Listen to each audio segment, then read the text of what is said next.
เมื่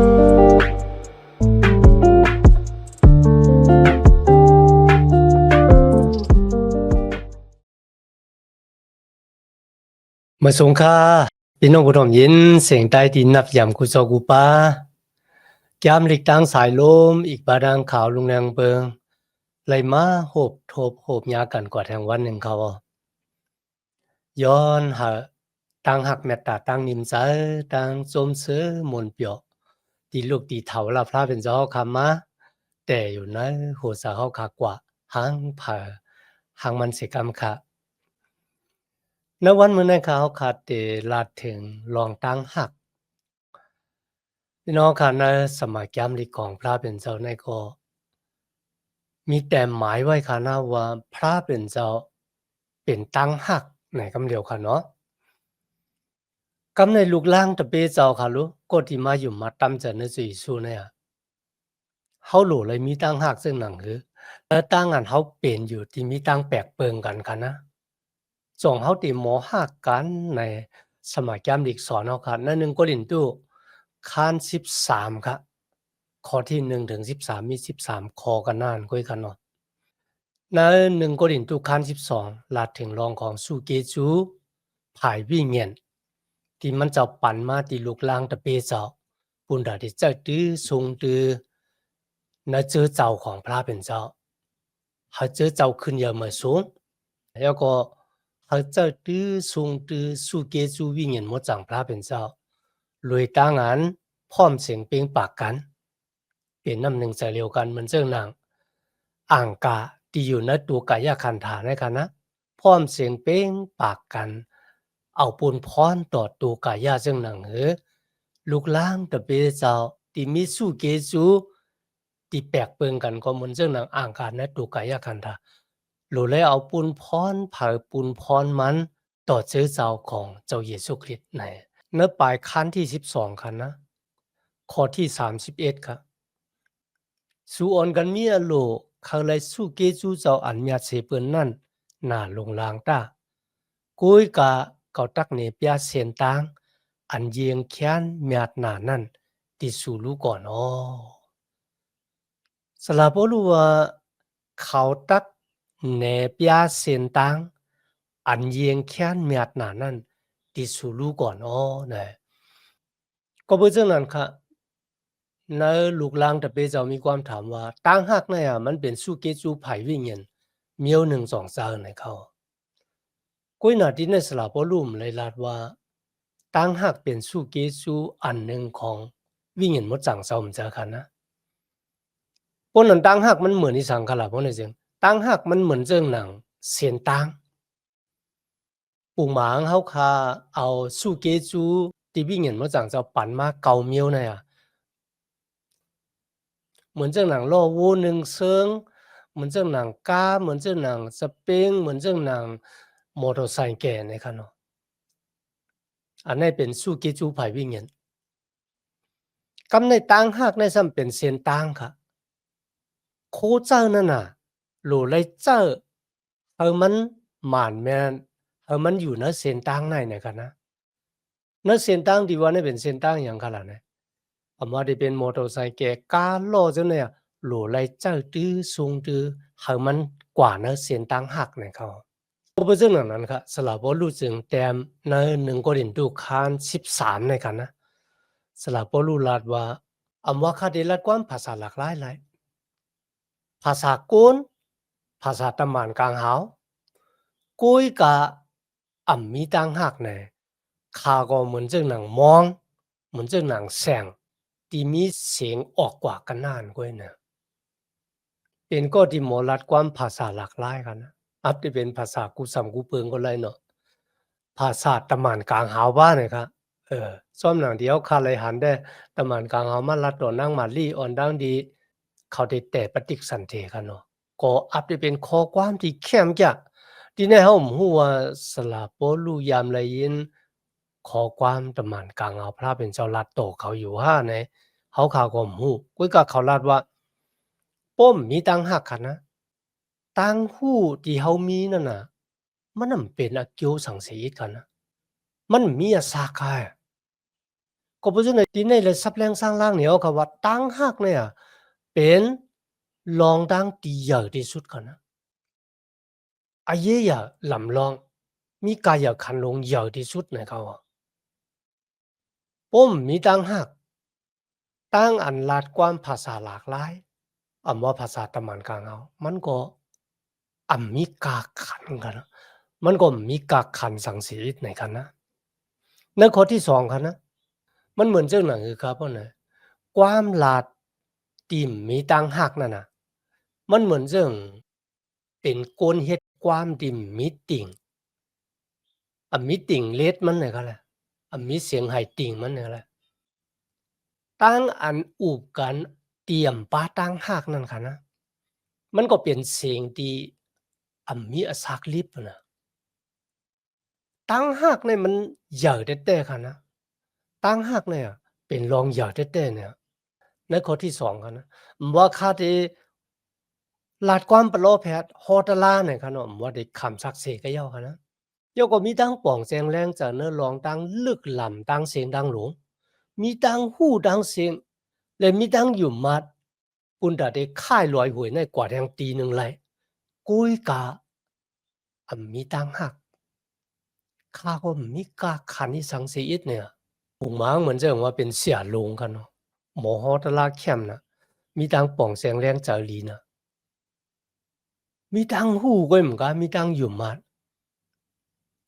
ลองตั้งที่มีกามีตังเสียงนังหลวงป้อมมีตังหักก็ไหนก็มันมีกาขันสังสีอิดเนี่ยมันบอกว่าจึงกันละเพราะเนี่ยจึงตังหูนั่นค่ะนะโหลไลเอาตังหักใส่เข้ากว่าในตังหูนั้นมีตังป่องเสียงเลี้ยงเจอเมียวเดียวไปป้อโหลไลเอาตังหักใส่เข้ากว่าในตังป่องเสียงเลี้ยงเจอนั้นเขาตังหักเขาตังป่องเสียงเลี้ยงเจอที่เขามีอยู่นั่นน่ะ เต็มด้วยบ้าตั้งหักของพระเป็นเจ้าส้มหนังเดียวขาหันกันนะมีตังหูนสมัยยามดิกมีตังป่องแจงแรงจานลองหมันแมนซีจานสมัยยามดิกป้อมมีตังหักบ่เนี่ยจึงตั้งอันโฮตะลานั่นน่ะมันก็เหมือนจึงเป็นน้ำเสียงดิมมีอสักลิบ1โครินธ์13เนี่ยไว้อเยในรองของตั้งหักแต่ว่าค่ะในข้อที่3ครับว่าคาติจุนโคของกามีค่ะนะ บ่ได้เป็นเงินคำผ่านรายตนาคะเนาะเอามาหาบถามเอามาใจที่สูงตื้อในอาการของพระเป็นเจ้าหรือสินั้นกันเนี่ยก็เอาตูของตูเขาเนี่ยจุ้นเอากับเผาไผ่เป็นเครื่องปลูกเสาะกุ้ยก็มีตังหักมันก็มีอายุสังสีเมียวเนี่ยก็เพราะฉะนั้นที่นี่เลยละถึงตังหักมันเป็นความตั้งใจมันจะเป็นโตซ่ามันจะเป็นตั้งรัดกุ้ยก็มันหลุดละเอียดออกมาในกันนะ เสียเจ้าป้าในเลยลาดไว้จังหนังไหนครับเพราะว่าสู้เกจูที่เฮามีตังหู้ที่เฮามีกันนะบ่ได้เป็นตังลาดตังอันหมอลาดหมอสาในครับแหละเป็นตุงเหย้าหวยหนึ่งในครับนะตังอันคอความปะโลแพทย์ตังอันลาดความปะโลแพทย์เราเป็นตุงเหย้าหวยหนึ่งอันนี้ปุ่งหมางค่ะนะตังหู้ก็เป็นตุงเหย้าหวยหนึ่งตังหยุ่มมันก็เป็นตุงเหย้าหวยหนึ่งตังอันจุ้นก็เหมือนเจิงเป็นตุงเหย้าหวยหนึ่งตังอันขามตาย ปุ่นตาตั้งอยู่มันก็เป็นตุ่งหญ้าหวยหนึ่งพี่น้องก็ตุ่งหญ้าฮกหวยนะครับแหละตุ่งหญ้าฮกหวยที่เอามาแจนแถวกันอยู่เนี่ยมันมีกาไงเมียวอันนี้เป็นสู้เกจูเนี่ยกันนะปุ่งหมานะกำในตั้ง5ค่ำเหมือนเจ้าหนังเป็นหมายหนึ่งเป็นตัวที่หนึ่งนะครับนะเพราะว่าเขาเอาตัวที่หนึ่งมาใส่ตั้งซ้ายมันบ่ได้จึงตุ่งหญ้าฮกหวยนั่นน่ะมีตีป่องมีอธิแปรกำเหลียวมีกาขันขึ้นมากำเหลียวเสียป้าเนี่ยก็รัดในปุ่งมันเดียวค่ะเฮ็ดให้เราขาหันว่าสุดาสักตานตั้งหู้นำกะตั้งแขนตั้งอยู่มาตั้งอันจุ้นกามีดังเสียงดังหลวงเพราะว่าเฮ็ดรวยดังดิมมีตั้งหักต่อพระเป็นเจ้ามีตั้งหักต่อพี่น้องเขาตั้งเฮ็ดนั่นน่ะมีกากขันสังเป็นนักโยสังเสียอินเนี่ยก็เป็นเรื่องนั้นที่ในลาถึงขว้างอาเยของตั้งหักเนี่ยกันแหละในข้อที่4กันนะตั้งหักนั่นน่ะมีตั้งเยินและหมอปองอาเกียวเปิ้นตั้งหักมีตั้งอันขี้เก้เฮตาแล มีตังอัน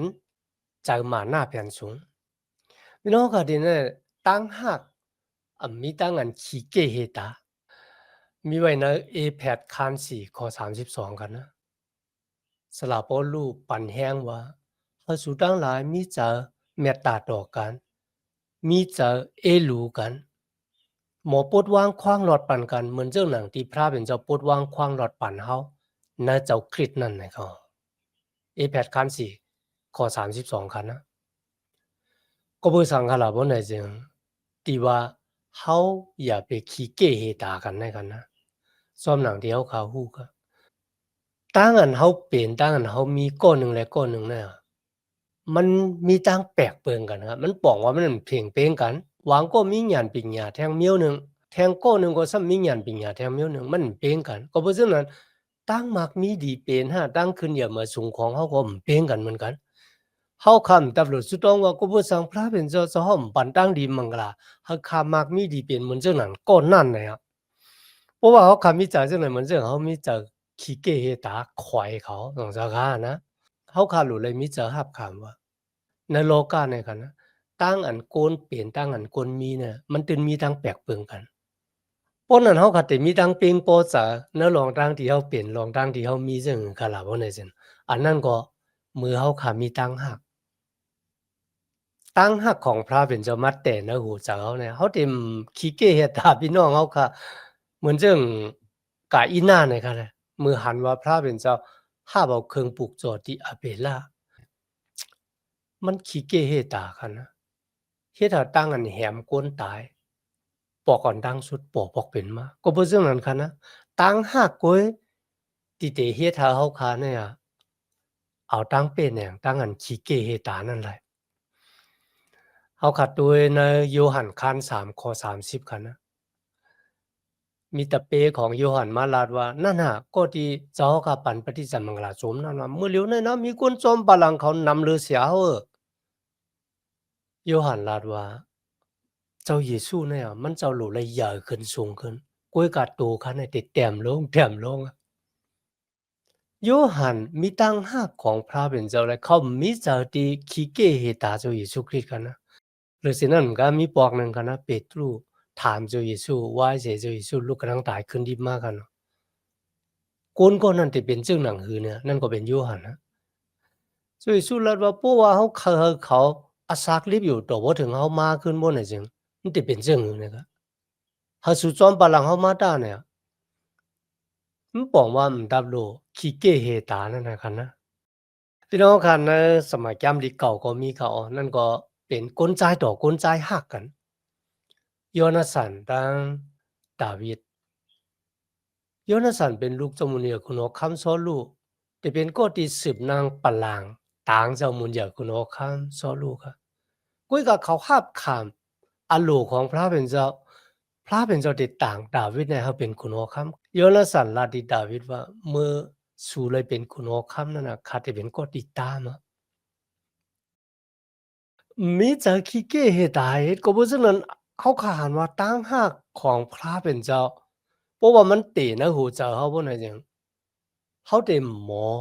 มีจากขี้เกียจเฮ็ดตาณวันมื้อนั้นก็เหมือนกันลูกหลานตะเปเจ้าในเมืองโกรินตุเนี่ยมีสู่เกสู่วิญญาณหมดจังเจ้าที่แปลกเบิ่งกันสำหรับบ่รู้ก็ปันแฮงว่าอย่าไปขี้เกียจเฮ็ดตากันเฮาจะเจ้าสู่เกสู่พระเป็นเจ้าปุ่นใดได้แตกตึงเนืองกันก้อยกะ เจ้าหาบท่ามนาการพระเป็นเจ้าพร้อมเสียงเปล่งปากกันเหมือนเจ้าหนังอังการในตัวติโลอามาขามดอตัวกายากันดาอังกามิ้วหนึ่งและมิ้วหนึ่งก็มขี้เกียจตากันเจ้าหนังหลวมีเจ้าเจ้าหนังนั้นตีแน่ก็สลับบลูกก็รัดว่าตั้งหักเป็นรองลำรองที่สุดกูสำกูเปิงเดียวเฮ็ดเนี่ยเขาหลูละเฮ็ดลอยตั้งหักค่ะนะมีตั้งอันยองตัวเจ้าเก่าพี่น้องค่ะเจ้าแต่ค่ะนะ หวังพอเขาค่ะใกล้มีเขาเฮ็ดอีสังก็คลายหน้าคลายตาค่ะนะคลายหน้าคลายตาหนายก้นก็น่ะหนายก้นก็น่ะเฮ็ดไหนเขาก็บ่จั่งนั้นครับเขาขาหลุดเลยไว้สติมีเสียป้าหนึ่งครับเขาฮอดลาว่าข้าได้เป็นคนที่มีทางหูของกุ้ยกับพระเป็นเจ้าครับ จอมหนังที่ข้าเป็นอยู่นะมีเสียป้าหนึ่งก็ตักเขาว่าเนี่ยมันมีอันแต่แลกอะที่สูยองตัวเจ้าเก่าตัวหนังตั้งอำหู้ของสูเนี่ยสูก็ยังยุกยองตั้งอำหู้ของสูเนี่ยอย่าไปเฮ็ดเรื่องนั้นในคะนะ1 Cô-rinh-tô Kham 13này nọในข้อที่5ค่ะนะอำจางกำจ้างตั้งอันอำถูกอำหลีอำจางหาอาเกียวตัวเจ้าเก่าโตซาตั้งใจใหม่อำจางออกอำจางถังมีอแปดในคะนะตั้งหักมันมีใจมาหน้าแผ่นสูงพี่น้องค่ะหวังก็ว่าใจมาหน้าแผ่นสูงเลยเหมือนจึงตั้งอันสว่างลมเข้าก่อนเนอะหมักกาในคะเลย มือหมากก้าหุยนั่นแตกเอาค่ะนะพี่น้องค่ะล่ะมันดีตัวเฮ็ดค่ะนะเจอการนำแหละเขาว่าเพราะว่าเฮามีตังหักว่าเนี่ยจึงเฮาเต็มมีใจมาหน้าเปลี่ยนสูงตัวเฮาเต็มกามันจึงหนังยางในค่ะนะก็เบื่อตังหักเนี่ยมันวนถึงตัวเจ้าเก่าผายเหลียวในเขาก็เป็นจึงนั้นในวันเหมือนในค่ะนะเมื่อเฮาขัดได้เฮ็ดสร้างอีสังเนี่ยเฮาจัดเซด้วยตัวเจ้าเก่า ตั้งเฮ็ดที่ข้าได้เฮ็ดอันนั้นอันใดอันใดจ้องข้าเฮ็ดโดยต่างหากจ้องข้าเฮ็ดโดยต่างหากต่อพระเป็นเจ้าจ้องข้าเฮ็ดโดยต่างหากต่อพี่น้องของข้าเนี่ยเพราะว่าเฮาข้าเฮ็ดก็ปือคุกจะไลอาเกียวของตัวเจ้าเก่าเนี่ยอันนั้นมันเป็นต่างอันเฮาข้าวนถึงตัวเจ้าเก่าเมียวเหลียวต่างหากกับจังใหม่เนี่ยค่ะแหละจะไม่ใครจ้าไว้เนี่ยค่ะนะมื้อไลข้ามต่างอันเปิ้นมาเสมาโซนหั่นเนาะวางบอกเนี่ยอะพี่น้องค่ะ มันใกล้จะlàm cho có yên ẩm lại cuối cả tăng hạc này yên lại nàyค่ะนะตั้งหักอ่ำหมอตองตั้งพิษของเปิ้น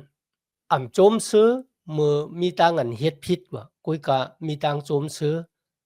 มือมีตั้งอันเฮ็ดลองตั้งหมันแม่นศีรษะเมื่อเฮาหันหยันสู่เฮาล้มลงเมื่อเฮาหันหยันสู่เฮากอดพบเพเนี่ยนั่นก็เมื่อเฮาหันก้นที่เฮาหักเลยฮบทบตั้งอ่อมหยังนั่นแหละ 好甲接车对那个，伫内话暗暝当人总是มื้อมี当人เฮ็ดพิษเฮ็ดเปิงว่าก้นๆนั่นสิเป็นหยันสู่เขาก็แล้วกันนะมื้อเขาเฮ็ดพิษเฮ็ดเปิงกว่าเนี่ยอย่าหาเขาค่ะอาลาวูเขาอย่าหาเขาค่ะอาลาวูเขาเนี่ยค่ะนะจักได้เขาในข้อที่7ค่ะนะตั้งหากนั่นน่ะยื่นไหลตัวหนังตั้งพิษของเปิ้นนะครับยุ่มย้ำนึกลองตั้งหลีของเขาอยู่ตาเสและมีตั้งมุมมองอยู่ตาเสและ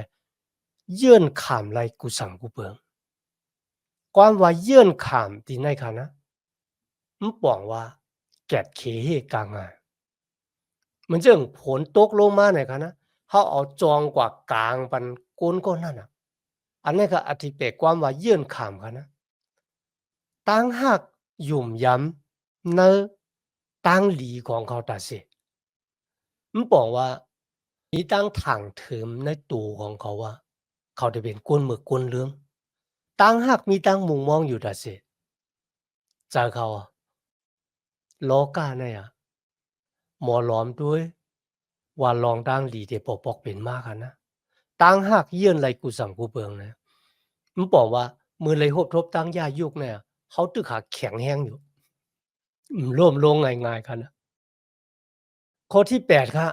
ตั้งหักมีวันสุดวันเสียงว่าตั้งอัน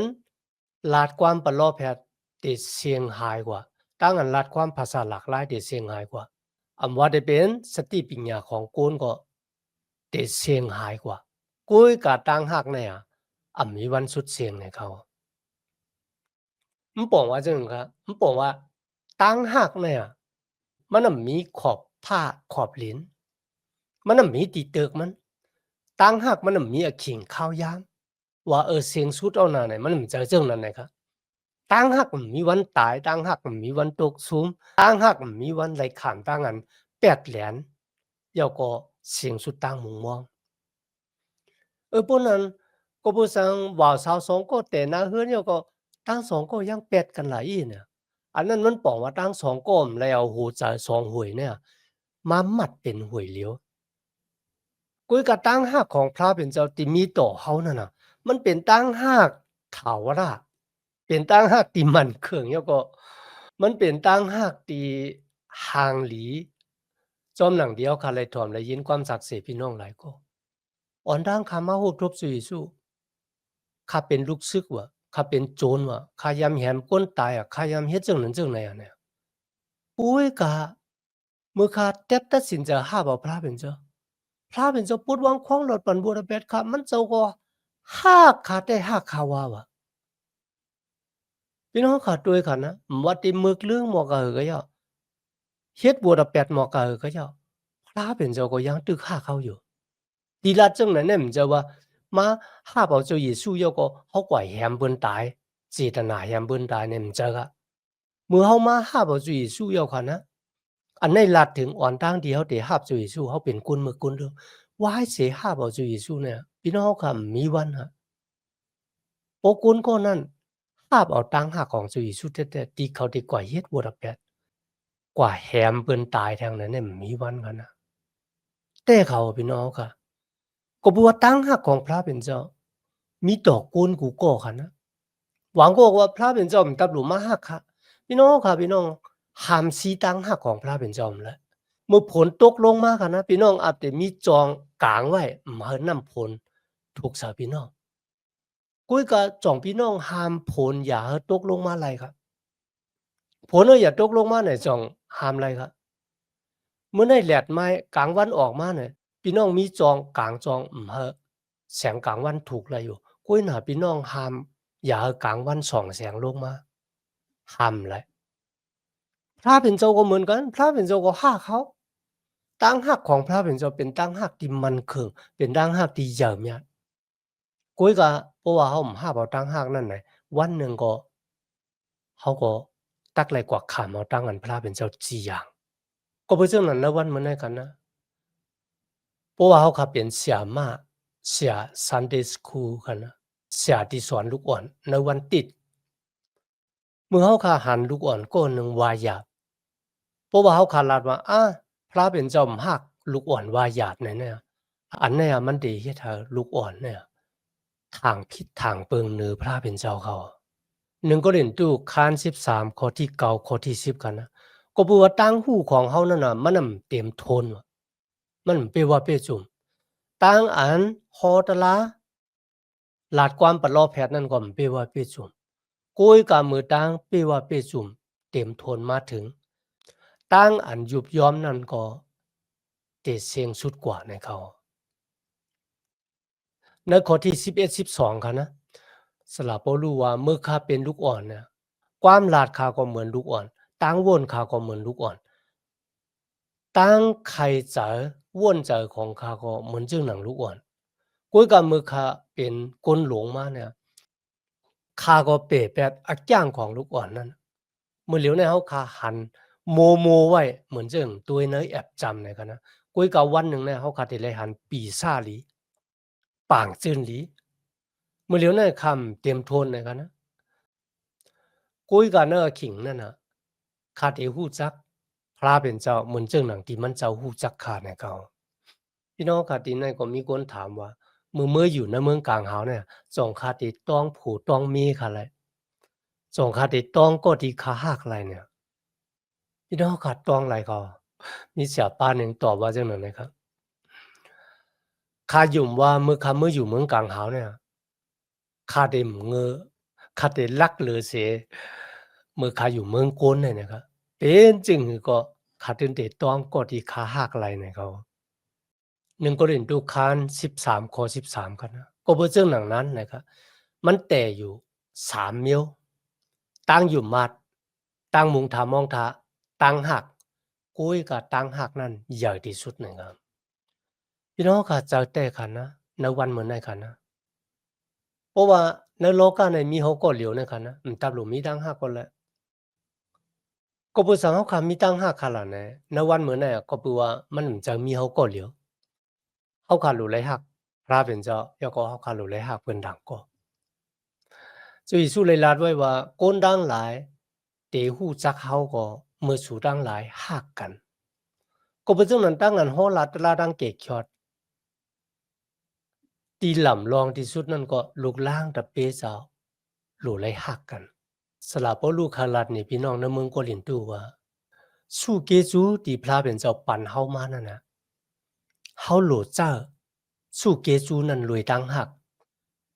จะเอามาเข้แข่งกันเอามาแตกเนืองตึงกันไหนกันนะในวันมื้อนี้ก็เหมือนกันค่ะในจื้อเจ้าเฮาค่ะคั่นน่ะที่พระเป็นเจ้าปันสู้เกจูมาที่เฮาเนี่ยมันจ้อมจะปันมาปุนดาให้เฮาเอามาแตกตึงเนืองกันกุยกันมันเจ้าปันมาให้เฮาค่ะเอามาใจาตื้อซุงตื้อให้เป็นน้ำหนึ่งใจเดียวกันมันเจ้าปันสู้เกจูมาก็ให้เฮาค่ะหมอฮักกันในวันมื้อนี้ค่ะหวังบ่เฮาค่ะใกล้หันในจื้อเจ้าพระเป็นเจ้า 下过那米那米达勒些下过那个科米那米达勒些下过那，哈来合数给主人那假的数，哈来合数给主排位人那假的数，不要มาแข่งกันเคกันเลยอันนั้นมันน่ะจะอโลของพระเป็นเจ้าพระเป็นเจ้ามันเลยปันสู้เกจูนำกัดตังแขนปุนดาได้ฮับเจ้ามันเจ้าปุนดาเอามาเคแข่งกันแตกเติงกันถางเลขรูลายกันเจอกันนะ ကိုယ်ကပွန်တာတွေဟပ်ကြကန်ပွန်တာတွေเป็นน้ำหนึ่งจะเลียวกันပွန်တာတွေหักกันทีในหลายๆด้วยว่าตั้งหักนั่นเหยื่อมีที่สุดตั้งมุงทามองทาวันหนึ่งมือเฮาไหลหันอ้อมดับหลุมมุงทามองทา